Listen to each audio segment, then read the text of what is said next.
الحمد لله وكفى وسلام على عباده الذين اصطفى أما بعد أعوذ بالله من الشيطان الرجيم بسم الله الرحمن الرحيم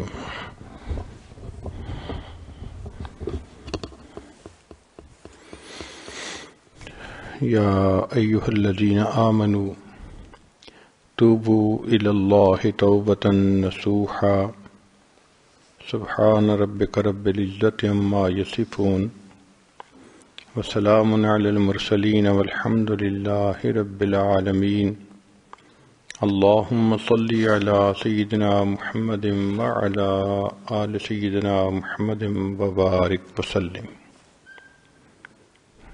یا ایھا الذین آمنوا اے ایمان والو توبو الی اللہ توبۃ نصوحا تم اللہ تعالیٰ کے سامنے سچی توبہ کرو۔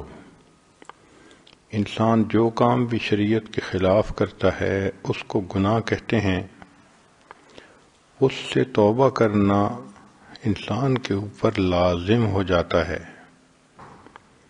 ابن قیم رحمۃ اللہ علیہ نے الداء والدواء میں گناہوں کے دو طرح کے نقصانات بتلائے ہیں، ایک وہ جو آخرت میں ہوں گے اور ایک وہ جو دنیا میں ہوتے ہیں۔ چنانچہ دنیا میں جو گناہوں کے نقصانات ہیں ان میں سے ایک یہ کہ انسان گناہ کرنے کی وجہ سے اس کا نیکی کرنے کو دل نہیں چاہتا، نماز پڑھنے کو دل نہیں چاہتا، تلاوت کو دل نہیں چاہتا، لمبی دعا مانگنے کو دل نہیں چاہتا، تہجد میں اٹھنے کو دل نہیں چاہتا، حتیٰ کہ نیک محفل میں جانے کو دل نہیں چاہتا۔ دوسرا گناہوں کا نقصان یہ کہ انسان کا دل بے چین رہتا ہے۔ چنانچہ کوئی آدمی کتنی ہی کامیابی سے گناہ کیوں نہ کرے، دیکھا گیا ہے کہ اس کا دل بہت بے چین ہوتا ہے، سکون لٹ جاتا ہے۔ ایئر کنڈیشن کمروں میں کمبل کے اندر لیٹے ہوئے کروٹیں بدلتے ہیں، ان کو نیند نہیں آتی، نیند کے لیے گولیاں کھانی پڑتی ہیں۔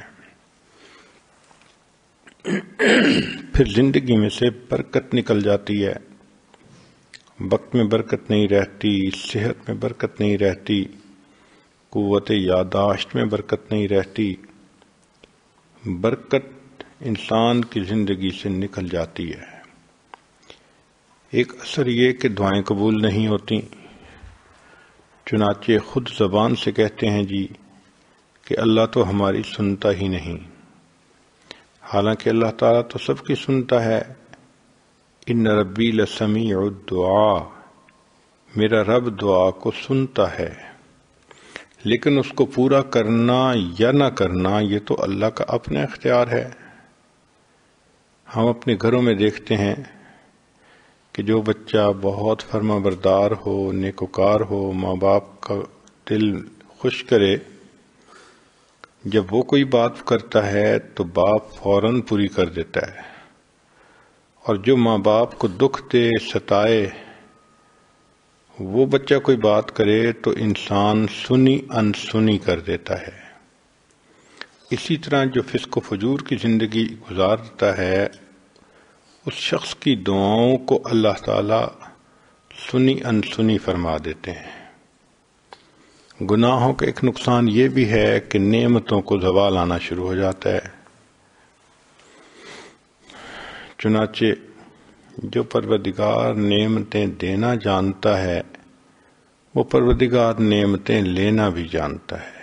کام ادھورے رہتے ہیں، بچی کے رشتے نہیں آتے، بیٹے کا بزنس سیٹ نہیں ہوتا، یہ ادھورے کام اس بات کی دلیل ہیں کہ گناہوں کی وجہ سے زندگی میں بے برکتی ہے۔ ان سب چیزوں سے بچنے کا ایک ہی طریقہ ہے کہ انسان گناہوں کو چھوڑ دے۔ چنانچہ گناہ چھوڑنے کا عمل توبہ کہلاتا ہے۔ توبہ کی 4 شرائط ہیں۔ ایک شرط تو یہ کہ گناہ چھوڑنا، دوسرا اس کے کرنے پر نادم ہونا، تیسرا آئندہ نہ کرنے کا دل کے اندر عزم رکھنا، عہد کرنا کہ آج کے بعد میں نے یہ گناہ نہیں کرنا، اور چوتھا اگر وہ گناہ حقوق العباد سے متعلق ہے تو اس کو واپسی کرنا یا اس کی معافی تلافی کروانا۔ جو انسان اللہ کے خوف کی وجہ سے گناہ کو چھوڑے وہ تو توبہ کہلاتی ہے، نیت کوئی اور ہوئی تو پھر وہ توبہ نہیں کہلاتی۔ مثلا ایک بندہ اس لیے گناہ سے بچتا ہے جی کہ بدنامی ہوتی ہے، ایک بندہ گناہ سے اس لیے بچتا ہے جی کہ میرے اندر گناہ کی طاقت نہیں، ایک بندہ گناہ سے اس لیے بچتا ہے کہ جی مجھے مرض لگ جانے کا ڈر ہے، ایک بندہ کہتا ہے کہ میں اس لیے چوری نہیں کرتا کہ پولیس پکڑ لے گی، کوئی بندہ سوچتا ہے کہ میں اس لیے جوا نہیں کھیلتا کہ بہت نقصان ہوتا ہے پیسے کا۔ اگر یہ نیتیں ہیں تو یہ توبہ نہیں کہلاتی۔ توبہ کے لیے دل میں اللہ کو راضی کرنے کی نیت ہو، اللہ کے ڈر کی وجہ سے انسان توبہ کرے۔ توبہ کرنے والے کو چند کام کرنے چاہیے۔ پہلا کام کہ برے دوستوں سے جدائی اختیار کرے، چونکہ یار بد مارے بد سے بھی زیادہ برا، یار بد مارے بد سے زیادہ برا۔ کیا مطلب؟ کہ برا دوست زہریلے سانپ سے بھی زیادہ برا اور شیطان سے بھی زیادہ برا، اس لیے کہ شیطان تو گناہ کا خیال دل میں ڈالتا ہے، برا دوست گناہ کا خیال ڈالنے کے بعد ہاتھ پکڑ کے گناہ کروا دیتا ہے۔ پھر توبہ میں تاخیر کرنا یہ مستقل گناہ، مثلا گناہ تو کیا جوانی میں اور اب بڑھاپے میں توبہ کر رہے ہیں، تو اتنا عرصہ جو تاخیر ہوئی یہ بھی مستقل گناہ ہے۔ انسان اپنے نفس پہ اعتماد نہ کرے، جو حقوق اللہ میں کمی تھی وہ پورے کرے، روزے رکھے، نمازیں پڑھے، حقوق العباد کی معافی تلافی کا انتظام کرے، حرام اور ممنوع اشیاء کو تلف کرے۔ مثال کے طور پہ اگر تصویریں جمع کی تھیں تو چونکہ حرام ہیں ان کو تلف کرنا ضروری۔ ایک بندہ شراب پیتا تھا، اس کے برتن ہیں، ان کو تلف کرنا ضروری۔ اگر وہ یہ سمجھے کہ میں اس کو دھو کے اس میں پانی پی لیا کروں گا، شریعت اجازت نہیں دیتی، اس لیے کہ وہ پی تو پانی رہا ہوگا مگر اس کو شراب یاد آ رہی ہوگی، تو جو چیز گناہ کی یاد دلائے اس کا بھی نشان مٹانا ضروری۔ پھر حرام مال سے پرورش پانے والے بدن کو نیکی میں استعمال کرے۔ اور ان سب کے لیے ایک بہترین طریقہ یہ ہے کہ توبہ کرنے والا بندہ نیک دوست بنا لے۔ المرء علی دین خلیلہ، انسان اپنے دوست کے دین پر ہوتا ہے۔ ایک آخری بات کہ جن لوگوں نے پہلے توبہ کی ان کے واقعات کو بار بار پڑھے تاکہ ہمت بڑھے۔ چنانچہ نبی اسلام کے زمانے میں غامدیہ قبیلے کی عورت تھی جس سے بڑا گناہ ہو گیا۔ اس نے نبی اسلام کی خدمت میں آ کے عرض کیا، اے اللہ کے نبی مجھ سے بڑا گناہ ہو گیا۔ نبی اسلام نے چہرہ انور دوسری طرف کر لیا، پھر کہا چہرہ انور پھر کسی اور طرف کر لیا، تیسری مرتبہ کہا تو چہرہ انور اور طرف کر لیا۔ جب اس عورت نے 4 مرتبہ خود اقرار کیا تو فرمایا کہ تجھے وہم ہو گیا ہوگا۔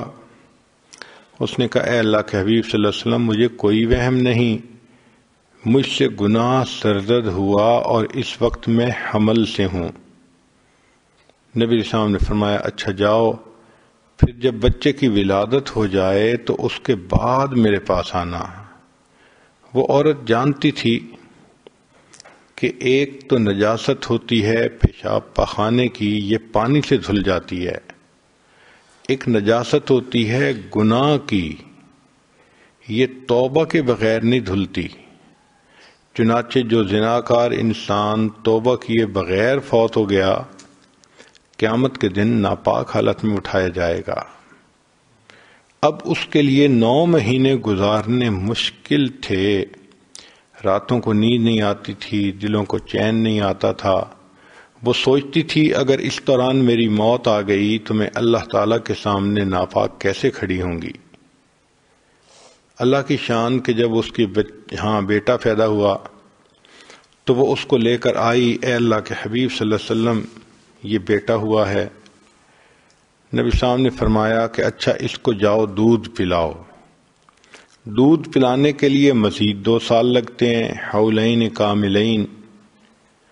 تو وہ عورت واپس چلی گئی۔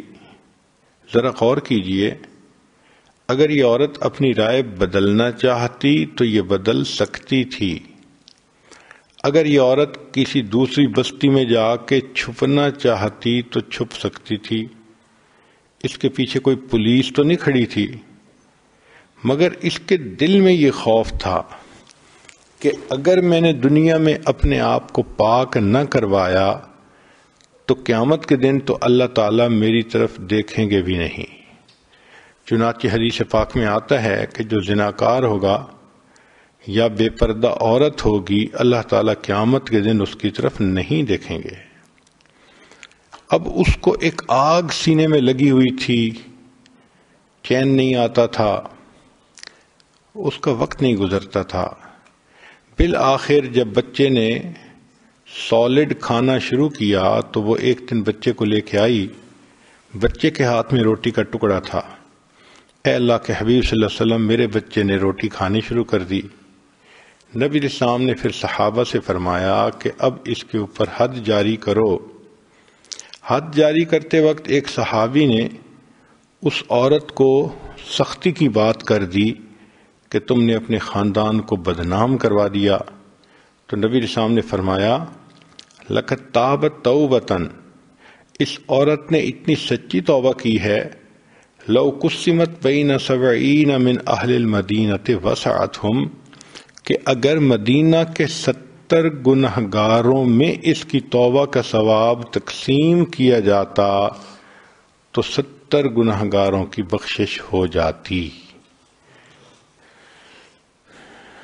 توبہ کرنے والے کے ذہن میں کچھ سوالات ہوتے ہیں، آج کی مجلس میں انہی سوالات کے جوابات مقصود ہیں۔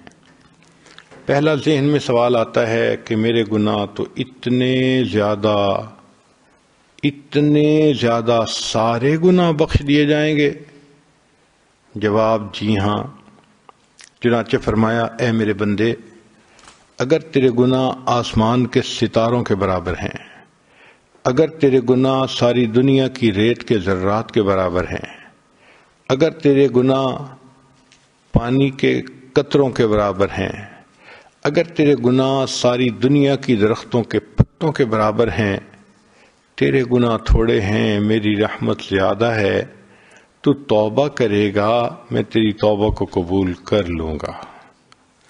حدیث پاک میں ہے کہ بنی اسرائیل کا ایک آدمی تھا جس نے 100 بندوں کو قتل کیا تھا، توبہ کی نیت سے چل پڑا تھا، موت آ گئی، اللہ نے اس کے بھی گناہوں کو معاف فرما دیا۔ ذہن میں کئی دفعہ یہ خیال آتا ہے کہ میں تو توبہ کرنا چاہتی ہوں، لیکن بد کردار لوگ مجھ پر زیادتی کرتے ہیں، چڑھائی کرتے ہیں، وہ مجھ سے گناہ کروا دیتے ہیں۔ تو بھائی جب انسان نے گناہوں سے بچنے کی نیت کر لی تو کوئی اس کو مجبور تو نہیں کر سکتا۔ چنانچہ کعب بن مالک لانو ایک صحابی ہیں، ایک مرتبہ نبی علیہ السلام کے ساتھ سفر میں حاضر نہ ہو سکے تو اللہ کے حبیب صلی اللہ علیہ وسلم نے سب مسلمانوں کو کہا کہ وہ ان سے نہ بولیں جب تک کہ ان کی توبہ قبول نہیں ہوتی۔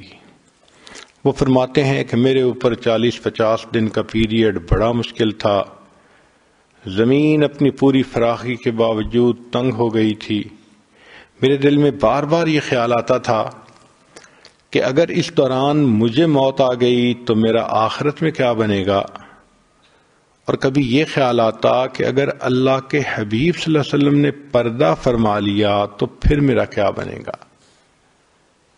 ایک دن میں جا رہا تھا، پتہ چلا کہ غسان کے بادشاہ نے مجھے رکہ بھیجا ہے۔ رکے میں لکھا تھا کہ ہم نے سنا ہے تمہارے صاحب نے تم سے قطع تعلقی کا حکم دے دیا، ہمارے پاس آ جائیے، ہم خزانوں کے منہ کھول دیں گے اور آپ شاہانہ زندگی گزاریں گے۔ وہ فرماتے ہیں کہ میں نے اس خط کو پھاڑ دیا اور اسی وقت آگ میں ڈال دیا اور رونے لگا کہ اوہو، اب کافر بھی مجھ سے طمع کرنے لگ گئے۔ تو اسی طرح آپ کو اگر کوئی گناہ کے لیے میسج بھیجے، ڈیلیٹ کر دیں، خط لکھے پھاڑ دیں، اچھی طرح جب اس کا رد عمل کا اظہار کریں گی تو پھر کوئی گناہ کی دعوت نہیں دے سکے گا۔ حضرت مرشد اللہ عنہ ایک صحابی تھے۔ زمانہ جاہلیت میں مکہ مکرمہ کی ایک عورت عناق تھی جس سے اس کے افیئرز تھے۔ ایمان لے آئے تو مدینہ طیبہ آ گئے۔ کافی سالوں کے بعد ایک مرتبہ تجارت کی وجہ سے ان کو مکہ مکرمہ جانا پڑا۔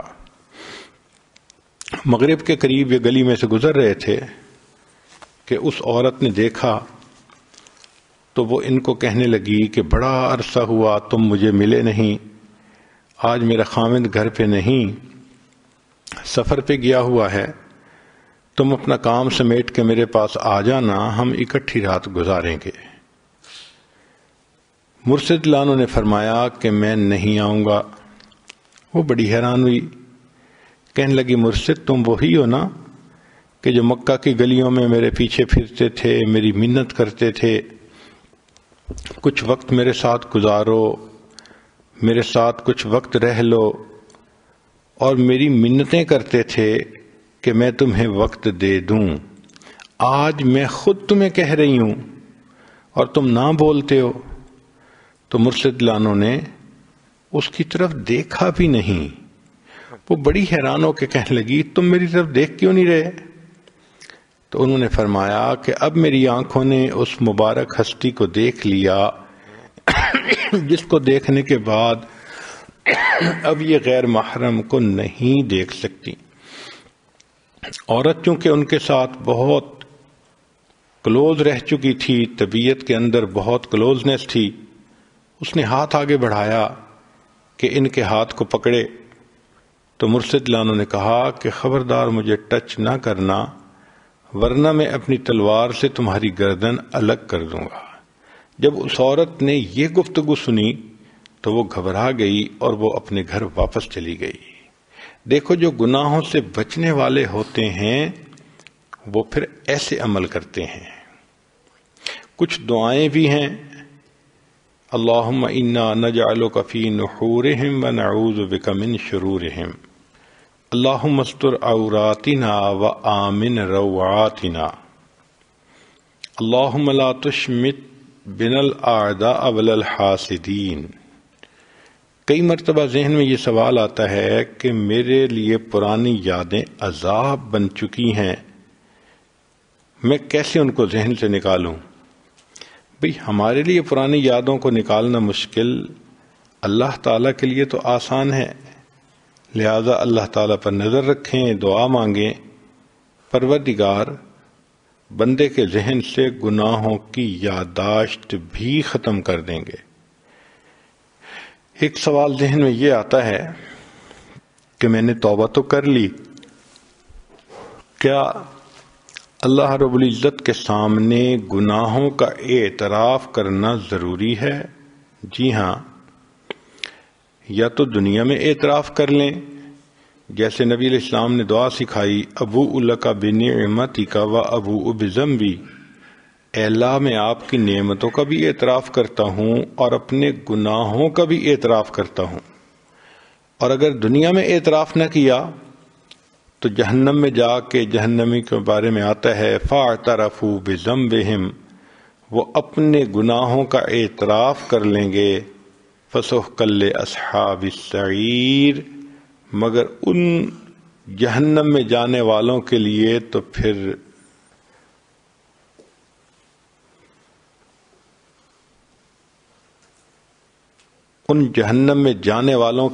پھر بربادی ہی ہے۔ کبھی ذہن میں یہ بات آتی ہے، میں توبہ تو کر لوں گی مگر میں گناہ سے بچ نہیں سکتی۔ بھائی یہ سوچیں کہ میں نہیں بچ سکتی، اللہ تعالیٰ تو مجھے بچانے پہ قادر ہیں۔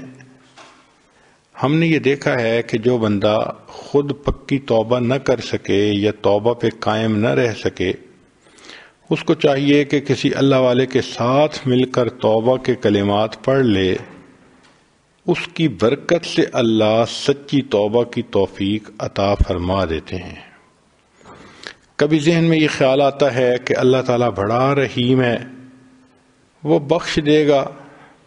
بالکل صحیح بات ہے کہ اللہ تعالیٰ چاہیں تو جس گناہ کو چاہیں معاف کر دیں، لیکن اگر ہم نے توبہ نہ کی تو کچھ گناہوں کا وبال موت کے وقت ظاہر ہوتا ہے۔ علماء نے ان میں سے لکھا ہے کہ زنا ایسا گناہ ہے کہ اگر اس سے توبہ نہ کی تو مرتے وقت انسان کلمہ نہیں پڑھ سکتا، کلمے سے محروم ہو جاتا ہے۔ ایک سوال ذہن میں یہ پیدا ہوتا ہے کہ میں نے توبہ کی تھی، 3 مہینے کے بعد پھر وہی گناہ کر لیا، تو کیا پہلی توبہ ٹوٹ گئی؟ جواب، پہلی توبہ نہیں ٹوٹی، البتہ اس نئے گناہ پر دوبارہ توبہ کرنا ضروری ہو گئی۔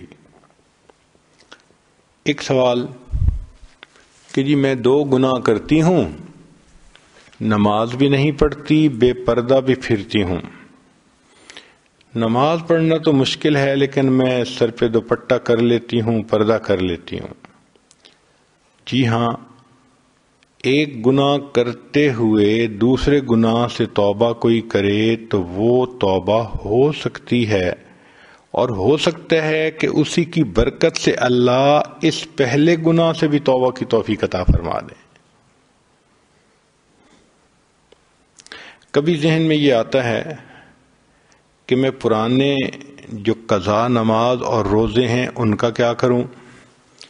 تو بھئی اگر کسی نے 1,00,000 پاؤنڈ کسی کو دینے ہوں، نہ دے سکے تو پھر وہ اس کے لیے قسطیں بنا لیتا ہے، ہر مہینے کچھ نہ کچھ دینا شروع کر دیتا ہے۔ اسی طرح جس کی 10 سال 15 سال کی نمازیں ہوں، روزے ہوں، اس کو چاہیے کہ روزانہ 5 نمازیں ادا کر لے، اور سال کے وہ اوقات جن میں دن چھوٹے ہوتے ہیں، آسانی سے روزہ رکھا جا سکتا ہے، ان دنوں میں نفلی روزے بھی قضا کرنا شروع، وہ یعنی نفل جو فرض روزے تھے وہ قضا کرے۔ اس طرح روزے اور نماز کی قضا ممکن ہو سکتی ہے۔ اگر کسی بندے نے غیبت کی تو اللہ تعالیٰ سے بھی معافی مانگنی چاہیے، اور جس کی غیبت کی اس سے بھی معافی مانگنی چاہیے۔ یہ بتانا ضروری نہیں ہے کہ میں نے کیا کہا، بس اتنا کہیں کہ جی آپ کی حقوق میں کوئی کوتاہی ہوئی تو آپ معاف کر دیجئے۔ ایک بندہ کہتا ہے میں نے چوری کی، میں کیا کروں؟ بھئی جس کا مال چوری کیا اس کو پیسے واپس کرو، اور جی وہ تو فوت ہو گیا، بھئی اس کے وارث کو واپس کرو۔ جی مجھے اس کے وارثوں کا بھی پتہ نہیں، شریعت کہتی ہے کہ پھر اللہ کے راستے میں صدقہ کر دو، تاکہ قیامت کے دن جو اجر ملے وہ اس بندے کو پہنچ جائے جس کا مال چوری ہوا تھا۔ ایک بندہ کہتا ہے کہ میں نے تو سود کا مال کھایا، میں کیا کروں؟ بھئی ندامت اختیار کریں، اور جو بدن سود سے پلا اب اس کو نیکی میں لگائیں، نمازیں پڑھیں، تلاوت کریں، درود شریف پڑھیں، استغفار پڑھیں، اللہ کے دین کا کام کریں، علم حاصل کریں۔ نیکی کے کام کرنے سے اس کی مکافات ہو جائے گی۔ سوال پیدا ہوتا ہے کہ توبہ کا طریقہ کیا ہے؟ چنانچہ ایک حدیث مبارکہ میں توبہ کا طریقہ بتلایا گیا۔ سیدنا صدیق اکبر عنہ اس کی روایت کرتے ہیں، نبی علیہ السلام نے ارشاد فرمایا، ما من رجل یذنب ذنبا ثم یقوم فیتطہر ثم یصلی رکعتین ثم یستغفر اللہ غفر اللہ لہ، کہ جس بندے نے کوئی گناہ کر لیا اس کو چاہیے کہ وہ اچھی طرح وضو کرے، پھر 2 رکعت صلاۃ التوبہ کے پڑھے، پھر اس کے بعد اللہ تعالیٰ کے سامنے استغفار کرے، اللہ تعالیٰ اس کے گناہوں کو معاف فرما دیتے ہیں۔ چنانچہ کس انداز سے توبہ کرنی چاہیے؟ حدیث مبارکہ میں ہے کہ جو بندہ دل کی گہرائیوں سے نادم ہوتا ہے اللہ تعالیٰ اس کی توبہ کو قبول کرتے ہیں۔ فرمایا الندم توبۃ، کہ دل میں نادم اور پریشان ہونا اس سے توبہ ہو جاتی ہے۔ بنی اسرائیل کے ایک نوجوان کا عجیب قصہ ہے، میں اکثر یہ سناتا ہوں تاکہ ہمیں پتہ چلے کہ ہمیں اللہ تعالیٰ سے معافی کیسے مانگنی چاہیے۔ وہب بن منبہ نے اس کو نقل کیا، وہ فرماتے ہیں کہ بنی اسرائیل میں ایک نوجوان تھا جو بہت بدکار تھا، لوگ اس کی بری زندگی سے تنگ تھے، بہت سمجھاتے تھے مگر وہ کسی کی سنتا ہی نہیں تھا۔ بستی والے بہت تنگ ہو گئے اور ایک دفعہ انہوں نے سوچا کہ اب اگر اس نے گناہ کیا تو ہم اس کی پٹائی بھی کریں گے اور اس کو بستی سے نکال بھی دیں گے، یہ یہاں رہنے کے قابل ہی نہیں، یہ تو دوسروں کے بگڑنے کا ذریعہ بن جائے گا۔ چنانچہ وہ نوجوان کچھ عرصہ تک گناہوں سے بچا رہا، پھر گناہ کر بیٹھا۔ اب بستی والوں نے اس کی خوب پٹائی کی اور دھکے دے دے کے ہیوملیٹ کر کے اس کو شہر سے نکال دیا۔ اس زمانے میں چھوٹے چھوٹے شہر ہوتے تھے اور ان کے گرد کئی مرتبہ دیواریں بھی بنی ہوتی تھیں، تو دروازے کے سامنے ایک ویرانہ تھا، درخت تھے، یہ نوجوان وہاں چلا گیا۔ اللہ کی شان کہ یہ بیمار ہو گیا، موسم سردی کا ہو اور انسان کے پاس دوائی بھی نہ ہو اور کوئی اور انتظام بھی نہ ہو تو پھر بیماری ایگریویٹ کر جاتی ہے، بڑھ جاتی ہے۔ اس نوجوان کے ساتھ ایسا ہی ہوا، چنانچہ اس کی بیماری بڑھ گئی حتیٰ کہ اس کی موت کا وقت آ گیا۔ جب یہ فوت ہوا تو اللہ رب العزت نے موسیٰ علیہ السلام کی طرف وحی نازل فرمائی کہ اے میرے پیارے پیغمبر علیہ الصلوۃ والسلام، میرے اولیاء میں سے ایک ولی کی موت آ گئی ہے، آپ جائیے اس کو غسل دیجئے، کفن پہنائیے، جنازہ کی نماز پڑھیے، اور یہ بھی اعلان کر دیجئے کہ جس بندے کے گناہ بہت زیادہ ہوں وہ آ کے اس کی نماز جنازہ پڑھ لے، ہم پڑھنے والوں کے گناہوں کو بھی معاف کر دیں گے۔ چنانچہ موسیٰ علیہ السلام نے جب یہ اعلان کیا تو بنی اسرائیل کے بہت لوگ اکٹھے ہو گئے۔ اب اس واقعے کو ذرا عربی میں سن بھی لیجئے، ترجمہ بھی ساتھ ساتھ کر دیں گے۔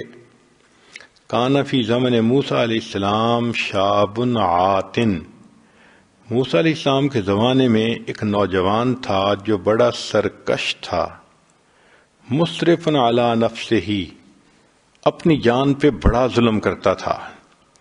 فاخرجوہ من بینہم لسوء فعلہ، چنانچہ بستی والوں نے اسے بستی سے نکال دیا اس کے کرتوتوں کی وجہ سے۔ فحضرته الوفاة فی خربۃ علی باب البلد، شہر کے دروازے کے بالکل سامنے جو ویرانہ تھا اس ویرانے میں اس بندے کو موت آ گئی۔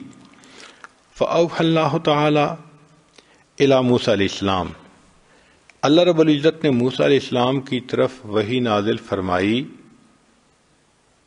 کہ اے میرے پیارے موسیٰ علیہ السلام، ان ولی من اولیائی، کہ میرے دوستوں میں سے ایک دوست، اولیاء میں سے ایک ولی، حاضرہ الموت، اس کو موت آ گئی ہے، فاحذرہ، اس کے پاس جائیے، وغسلہ، اور اس کو غسل دیجیے، وصلی علیہ، اور اس کی نماز جنازہ پڑھیے، وکل من کثر عصیانہ، اور کہہ دیجئے کہ جس بندے کے گناہ بہت زیادہ ہوں، یحضر جنازتہ، وہ اس کے جنازہ پڑھنے کے لیے حاضر ہو جائے، لأغفر لہم، میں جنازہ پڑھنے والے کی بھی مغفرت کر دوں گا۔ جب اللہ کی طرف سے یہ اعلان ہوا تو پھر فنادى موسیٰ علیہ السلام فی بنی اسرائیل فکثر الناس، بہت سارے لوگ جنازہ پڑھنے کے لیے آ گئے، سب چاہتے تھے ہمارے گناہ بخشے جائیں۔ فلما حضروہ عرفوہ، جب وہ وہاں پہنچے تو انہوں نے اس نوجوان کو پہچانا، فقالو، کہنے لگے، یا نبی اللہ، اے اللہ کے نبی صلی اللہ علیہ وسلم، ھذا ھو الفاسق، یہ تو وہی فاسق شخص ہے، الذی اخرجناہ، جس کو ہم نے بستی سے دھکے دے دے کے نکال دیا تھا۔ فتعجب موسیٰ من ذلک، موسیٰ علیہ السلام بھی اس بات پہ بہت حیران ہوئے۔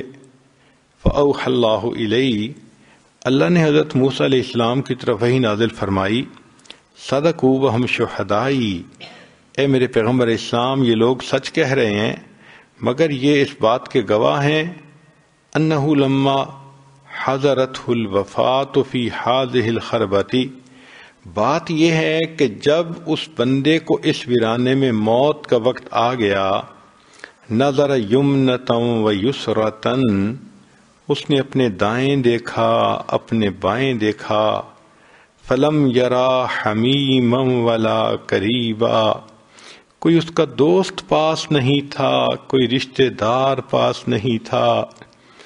اس وقت اس نے یہ پکارا کہ اللہ، کوئی میرا یار ہوتا جو یاری کرتا، دلدار ہوتا دلداری کرتا، میری امی پاس ہوتی میرے سر پہ ہاتھ رکھتی، میری بیوی ہوتی مجھے دلاسا دلاتی۔ اللہ، نہ کوئی دوست ہے نہ رشتہ دار ہے، میں تنہا ہوں، اکیلا ہوں، ذلیل ہوں اور ٹوٹے ہوئے دل والا ہوں، اللہ میرے اوپر رحم کر دیجئے۔ ورأى نفسہ غریبۃ وحیدۃ ذلیلۃ منکسرۃ فرفع بصرہ الی، اس وقت اس نوجوان نے آسمان کی طرف دیکھ کر یہ کہا، الہی عبد من عبادک، اللہ میں بھی تیرے بندوں میں سے تو بندہ ہوں، اگرچہ میں گناہ گار سہی مگر تیری بندگی کی فہرست سے تو نہیں نکلا ہوں، تو ابھی تک میں بندہ آپ ہی کا۔ میرے مولا، جب میں آپ کا بندہ ہوں تو آپ میرے اوپر رحم فرمائیے۔ غریب فی بلادکا، میں اپنے شہر سے بھی دھکے دے دے کے نکالا گیا ہوں۔ اے اللہ، لو علمت ان عذابی یزید فی ملکی کا، اگر مجھے یقین ہوتا کہ میرے عذاب دینے سے آپ کی شان بڑھ جائے گی اور مجھے معاف کرنے سے آپ کی شان کم ہو جائے گی، لما سألتک المغفرہ، اللہ میں آپ سے کبھی مغفرت طلب نہ کرتا۔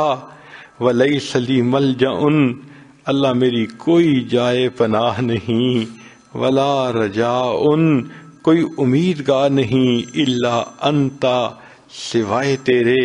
جس طرح بندہ کہتا ہے کہ اللہ میرا کوئی نہیں، اللہ تیرے سوا، اللہ میری امیدیں آپ کی ذات پر لگی ہیں، میری نظریں آپ کے اوپر لگی ہوئی ہیں، اللہ آپ مجھ پر رحمت کی نظر فرما لیجئے۔ جب اس نے یوں کر کے دعائیں مانگی کہ اللہ میں نے سنا ہے کہ آپ نے یہ آیت بھی اتاری، انی انا الغفور الرحیم، کہ بے شک میں غفور اور میں رحیم ہوں، فلا تخیب رجائی، اللہ میری امید کو ناکام نہ کرنا۔ یا موسیٰ، اے موسیٰ علیہ السلام، افکان یحسن بی ان اردہ وَهُوَ غَرِيبٌ عَلَى هَذِهِ الصِّفَةِ، کیا یہ بات مجھے سجتی تھی میں اس کی دعات کو رد کر دیتا حالانکہ وہ اس حال میں تھا۔ وَقَدْ تَوَسَّلَ إِلَيَّ بِي، اس نے مجھے میری رحمت کے واسطے دے دے کر دعائیں مانگیں۔ وَتَضَرَّعَ بَيْنَ يَدَيَّ، میرے سامنے روتا رہا، گڑ گڑاتا رہا، معافیاں مانگتا رہا۔ وَعِزَّتِي، موسیٰ علیہ السلام مجھے اپنی عزت کی قسم ہے، لَوْ سَأَلَنِي فِي الْمُذْنِبِينَ مِنْ أَهْلِ الْأَرْضِ جَمِيعًا لَوَهَبْتُهُمْ لَهُ لِذُلِّ غُرْبَتِهِ، اگر وہ نوجوان اس وقت ساری دنیا کے گناہ گاروں کی بخشش کا مجھ سے سوال کرتا، میں پروردگار ساری دنیا کے گناہوں کی بخشش بھی کر دیتا۔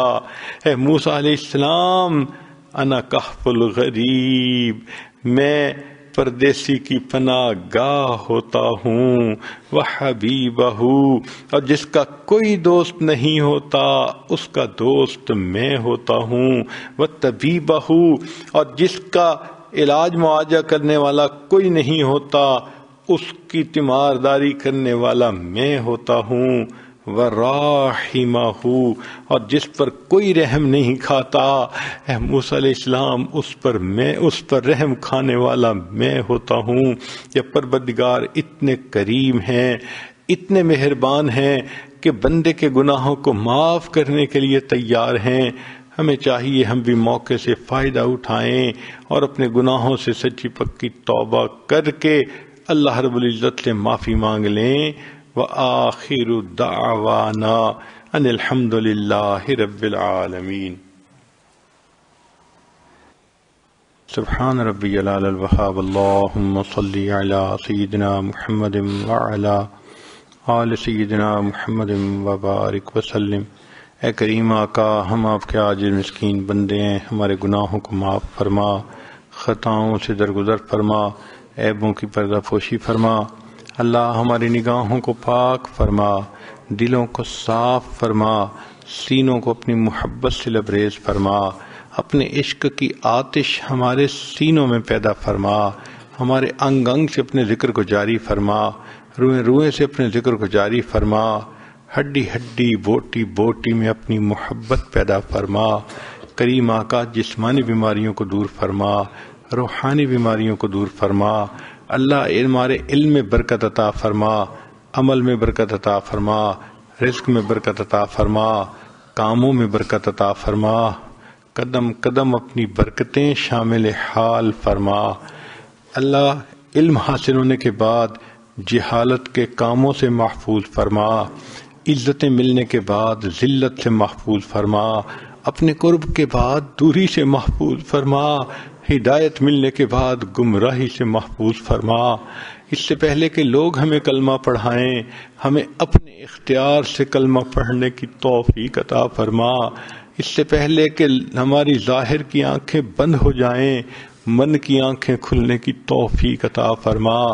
اس سے پہلے کہ لوگ ہمیں غسل دیں، ہمیں غسل توبہ کرنے کی توفیق عطا فرما۔ اس سے پہلے کہ ہمیں کفن پہنایا جائے، اللہ ہمیں تقوی کی پوشاک پہننے کی توفیق عطا فرما۔ اور اس سے پہلے کہ ہماری نماز پڑھی جائے، اللہ ہمیں اپنی بارگاہ میں حضوری نصیب فرما۔ قیامت کے دن کو زندگی کا سب سے زیادہ خوشیوں بھرا دن بنا۔ اے اللہ، زندگی کے آخری حصے کو زندگی کا بہترین حصہ بنا۔ اے اللہ، گھروں کی پریشانیوں کو دور فرما، اولاد کی پریشانیوں کو دور فرما، اولادوں کو نیکوکار بنا، فرما بردار بنا، ماں باپ کی آنکھوں کی ٹھنڈک بنا۔ جن گھروں میں جوان بچے بچیاں موجود ہیں، اللہ ان بچوں کے مستقبل کو روشن فرما، ماں باپ کے لیے فرض ادا کرنے آسان فرما۔ اللہ، ہم نے دیکھا ہے کہ فقیر اگر بڑے دروازے کے سامنے پہنچتا ہے تو اونچی صدا لگاتا ہے، اس کو یقین ہوتا ہے میں یہاں سے خالی نہیں لوٹوں گا۔ میرے مولا، آپ کا دروازہ کائنات کا سب سے بڑا دروازہ ہے، ہم اس گھر میں آئے بیٹھے ہیں، اس دروازے کے سامنے ہیں۔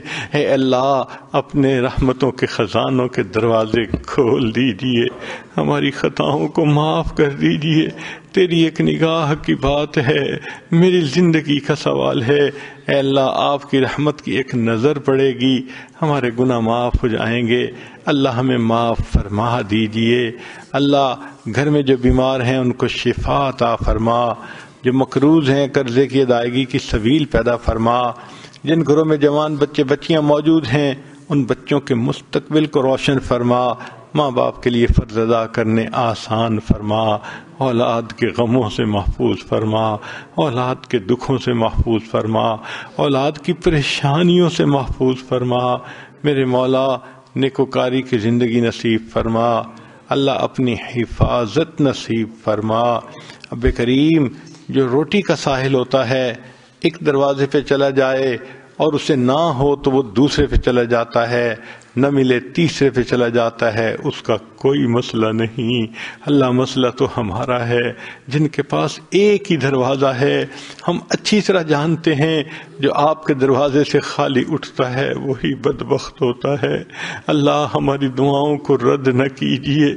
اللہ ہم نے تو دنیا داروں کو دیکھا، کسی گھر کی عورتیں چل کے آ جائیں قتل کے مقدمے معاف کر دیتے ہیں، آپ کی بندیاں آپ کے گھر میں چل کے آئی بیٹھی ہیں۔ اللہ ان کا آنا قبول فرما لیجئے، اللہ ان کو اپنی مقبول بندیوں میں شامل فرما لیجئے۔ اے کریم آقا ان کے دل کی نیک مرادوں کو پورا فرما دیجئے۔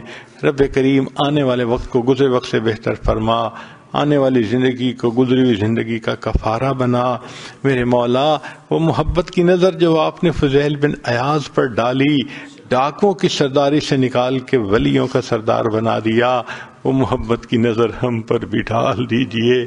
وہ محبت کی نظر جو آپ نے بشر حافی پہ ڈالی، دنیا کے شراب خانے سے نکال کر آپ نے ان کو اپنی محبت کی شراب پلا دی، وہ ہماری نظر ہم پر بھی ڈال دیجئے۔ وہ محبت کی نظر جو آپ نے جنید بغدادی پر ڈالی، دنیا کی پہلوانی سے نکال کے اولیاء کی دنیا کا پہلوان بنا دیا، اللہ ہمیں بھی ان میں شامل فرما لیجئے۔ اللہ ہماری ان دعاؤں کو اپنی رحمت سے قبول فرما۔ مقامی لوگ جس محبت سے بلاتے ہیں اللہ اس کے بدلے ان کو اپنی سچی محبت نصیب فرما۔ مستورات جس ذوق شوق سے دین کی بات سننے کے لیے آتی ہیں اللہ اسی پر ان کے سب گناہوں کو معاف فرما، پریشانیوں کو دور فرما، نیک مرادوں کو پورا فرما۔ صلی اللہ تعالی علی حبیبہ سیدنا محمد و آلہ و اصحابہ اجمعین برحمتک یا ارحم الراحمین۔